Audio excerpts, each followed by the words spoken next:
Hola and como estas? Welcome back to the world-renowned Cerveza Brothers. Nueve, episode 9. We're fucking at the max. Are you sure it's Nueve? Is that it? Are you Yeah, sure? man, we're at fucking 9. There's one thing I want to say. We just started this. We had one guy that watched, and he this is what he does. He jokes, he compliments, he insults us. Like he asks us, so which one's the top? Who do you think it is? Maybe it's a relative. But I told him we had to be. Dean said we had to be versatile. So I was like, "Hey, man, you got to be able to take it and give it." That's essentially what I'm saying. But this guy's been giving feedback on, dude. Do you know what meta something is? And I looked up a video on it. Sure enough, this is you put in this stuff when you're putting up the video and you get more views. It's been working. So I wouldn't have learned that on my own. He has helped out immensely indirectly and also insulted us, but he also praises us. I like the combination. What's his name? What's his screen name? What's his name? I don't know. I don't pay attention. He's tried to help. He's insulted us, and so good for him, man. I'm happy to say that. Appreciate the help, brother. Thank you, person. There's a couple of topics. One is Dean saw a video with Bisping and Chimaev. I haven't seen it, but he was going to tell me about it. What did you see? So it's one of those weird in-between weeks while we're waiting for something to happen. But fucking Bisping was in Las Vegas with Chimaev and I think Darren Till. Yeah, Chimaev, they're like best buddies. They're like butt buddies almost. So something I forgot about. You know how old Chimaev is? He's like 26, I think, 23, even 24. Like he's 26, 27. He's young. He's a young man. Well, how fucking old did you think he was? I don't know. I just he's got the Muslim beard, so I assume that he's he's been to Mecca. Okay. I just assume he's a wild man, So Bisping's in the back of the car with these two. Fucking puts the pedal to the metal, starts driving on the wrong side of the road, dodging cars. Who's driving? Chimaev. Oh, Chimaev's fucking driving, and Bisping's like, "I got fucking kids. Like, what are you doing, man?" And they're just laughing at him while they're going on. Bisping lives for that shit. Yeah, exactly. And fucking, but just like that's crazy shit to be doing. They go to a gas station. Bisping goes out to grab his fucking heart attack. They start doing donuts in the parking lot like high school kids. But like, what? It's just crazy to think about, and it just reminded me. They're fucking kids, man. Yeah. Like they're like high school kids, even though they're the most deadly murderers on the planet. Well, I want to say this about Darren Till too, because he's a total kid. Every time I hear his interviews, like he's a kid that's just saying whatever. First thing comes to his mind. I guess Chimaev's there too, but there's such a difference. Chimaev's such a better fighter. And I want to say our video that has the most views, like 400 views, Darren Till is a bum. He just doesn't have it, man. And maybe Chimaev can teach. Can you teach killer instinct? No, it's too late for him. No, I don't. Till's time is past. No, I'm a firm believer you can't teach it. That is something you're born with. Chimaev has it. Michael Jordan had it. Tiger Woods had it. Like killer instinct, you can't teach it. You can have all the potential in the world. You can't teach it, man. And I don't think Till has it. So maybe I'm wrong. But they're training together. That's Till's intention. Till is there training with him, trying to get better as a wrestler and trying to learn some type of killer instinct. I get why Till's there. I don't know why Chimaev is tolerating him. Because they're similar mindset. You just described it. They're kids. They just want to have fun. Yeah, I guess that's a good point. Yeah. They're doing crazy shit. Right. And they did it because Bisping, you could tell Bisping.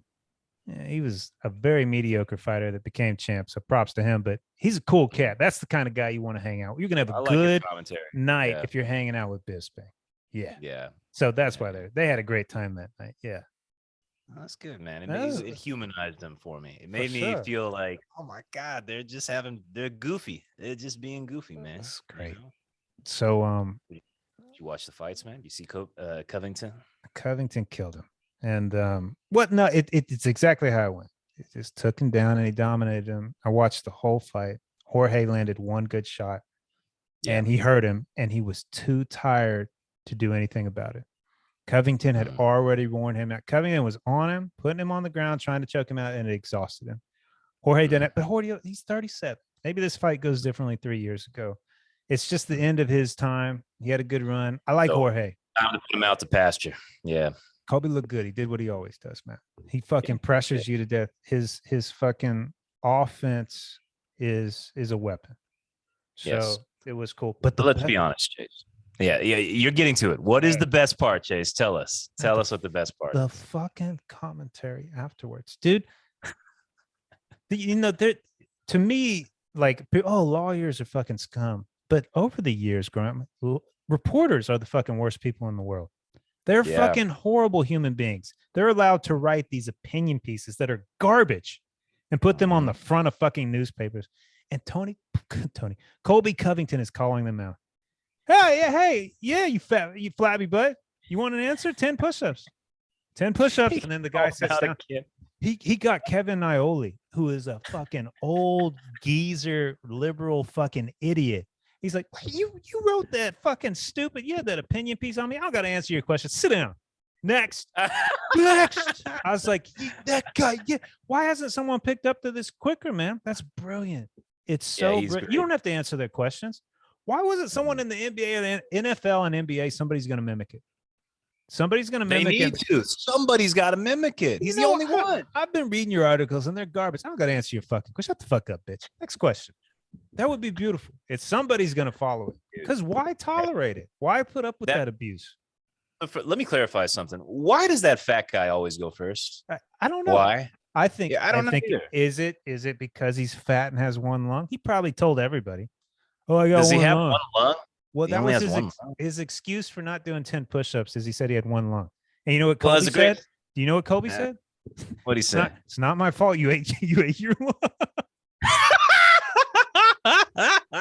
Dude, where's the comedy writer? He is brilliant. Colby is my absolutely favorite fighter. I hope my son ends up just like Colby. If I have a son, I'm gonna name him Colby. This is fantastic. This man should be followed. Dude, I want you know what I want to happen? I want that fat guy to I want him to get in shape. I want the shame to be so great. Well, that's what that he's Colby's forced trying to get in shape. Him. Colby's trying to help him. Yeah. He is a fat fuck. And why do you get to go first? That's a great question. When he called him out in that press conference after the fight, he asked his question and he was just like 10 push-ups. And he gave a congratulations, but it was just like this was like congratulations. Yeah. And it was the most defeated, it was shame. I could hear the shame in his congratulations. Yeah. He is embarrassed. He is embarrassed by this. So I watched the press conference with Dana White and Fat Boy. I don't know his name, but he this is what he does. He brings up a question, but tries to make it not serious. He's like, so Colby's been saying some things and he's been, kind of pushing people around with these comments. And, are you going to make a rule that, do you think you need to address this as the man? And Dana's like, no. And, it's just called man code. You either have it or you don't. He doesn't. Yep. He's an asshole. And I was like, oh, Dana, you summed it up beautifully. You called him an asshole. He doesn't abide by the code, and you're not going to do jack shit about it. Exactly. It was that's why I love Dana. One day, I hope to work for Dana. I would do anything to work for Dana. I'd kill a person to work for Dana. He might be the future commentator one day, Chase. God, don't comment on any of the fighting. Just put the emotional side, the psychological element. That's why people are watching this, man. They're coming to get that. They're trying to get that. So one last thing I wanted to talk about was Michael Chandler. I'm convinced Michael Chandler is he must be 5'5". He's a short little fucker, but he's like a muscle. You know what I mean? That's that weight class, man. He's going to fight Tony Ferguson. They announced this. And to me, I'm like, this is Chandler's. He's got to be celebrated. This is a guaranteed win. It's a guaranteed win. There's nothing left to Tony. He looks like a frail old man. That's who you're fighting. Yeah, a crazy frail old man. Chandler's going to beat him. Bad. And this is going to be an easy win for Chandler. If you have money, I would bet on this fight. I'd bet your entire life savings on this fight. I feel so bad because Chandler has the unfortunate, he just happens to be in the most devastating division in the entire UFC. He was that close to winning the title. Poor little guy. I know, man. He's an awesome fighter. He's cool. I really do think he's fucking good. He is a fucking winner. He's twice hot too. Yeah. Yeah. I don't know what his wife looks like, but yeah. he could have. If he was in any other division, he could have been a champ. Really, he could have been a champ, man. So yeah, this is a good one. It's fair. Let him win against a former legend. See, I don't think it's fair. I'm just like, man, what are we doing to Tony? No, man? Why are we it's getting fair to his ego. Chandler might knock Tony out. Like, this is just like, what are we doing to Tony? Tony's like retirement home level at this point, man. Like Tony should. I don't think Tony's going to retire willingly. That's not. No. What is he going to do, Chase? What is he going to do? He's crazy. You know? He's not going to do anything after this. I'll tell you that. This was at one point. Remember, he thought he was telling people he was God and on antipsychotics. This is a man who cannot function in society. Yeah. He was living by a narrative, and he could have been the best in the world for a while. But yeah, man, if you got fucking demon wings tattooed on your back, it's probably something you're trying to keep inside of you. An ego like Tony, who was you're on top, and now you're not. I don't know how I don't think he can process that. I think it's too much for him. It's too much. He still believes in his head he can be champ. No doubt about it. No doubt about it. Yeah. I think so too. It's like that Great Bane line, like what will break first? The body or the spirit? The body's gonna break. Tony's gonna have a broken back and crawling, and he still thinks he's gonna be a champ. Yeah, it's gonna be. I'll watch. Hey, I just remembered something else. Did you see that fucking dude from Kentucky who was talking about Biden? He was and like Ukraine. First off, you're from the South. You should do better at this. He's from Arkansas. Let's get it straight. Arkansas. Yeah. Okay. Yeah. He was like on fucking Fox News. Everybody was talking about his shit. You talk about 5'5". He's 5'5". I saw him next to reporters and shit. No, he's not 5'5", is he? He looked tiny, man. Itty bitty boy. Yeah. He is ultra Southern. Like, hey, accent on fucking I don't even know his name, Bryce something, but embedded. Yeah. God bless you. I wish you good health. That's what he's saying going around. I'm like, Jesus Christ. It's numbing. It's awful. But like he wins the fight and he's like, I'm donating half my paycheck to homeless kids in Fayetteville. You're like, fuck, bro.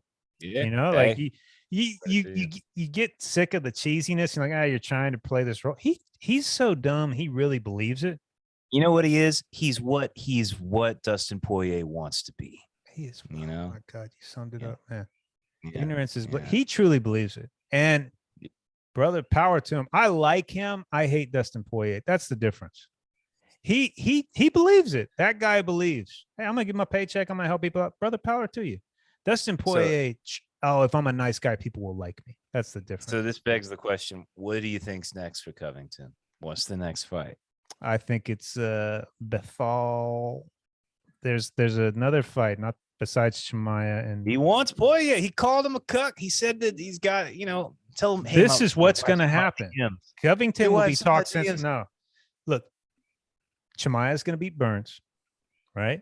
Chimaev is going to beat Usman. Chimaev is going to be champ. Oh, that's a bold claim, man. No, it's not. This is just how it is. Chimaev is that good. Colby wins money on that. If Colby wins one more fight, he'll fight Luque versus Muhammad, whatever. He'll win that fight, and then he's gonna fight fucking Chimaev for the title. It'll be his first defense. There's no money on that. That's gonna happen. It's already set in stone, baby. That is the psychic prediction. What's with all the Poirier bullshit? And you heard Dana. Oh, that's money. That's just a money fight. That's a money fight, man. It's a money fight. That's what Colby's aiming at. He's looking for big paychecks, man. But deep down, he'll take the title over a paycheck any day. Colby wants to be champ. He took less money for this fight. He took less money from Masvidal.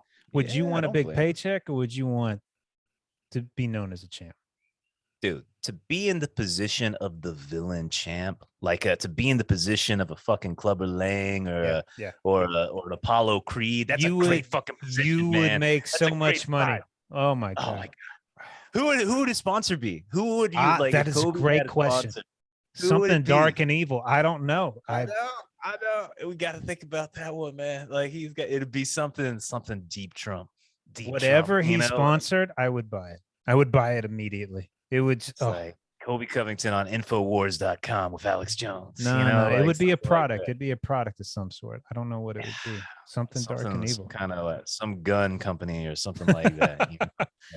That is a great thought. That'd be and let me tell you, be the greatest ad campaign ever. That gun company would do fucking fantastic. Everybody would want those guns. If Colby Covington's ever champion, it's just, that's the world I want to live in. I want to live in a world where Colby Covington is champ, and I can just hear him talk once a week. Once a week, please. Hey, maybe it'll happen. Maybe it will happen. Because look, I think we have to admit something.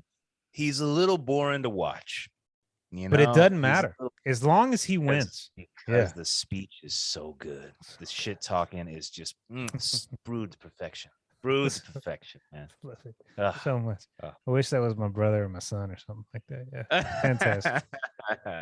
Stuck with me instead, Chase. Oh well. All right, and nothing else. That's it. Well done, sir. See you later, guys. Ciao.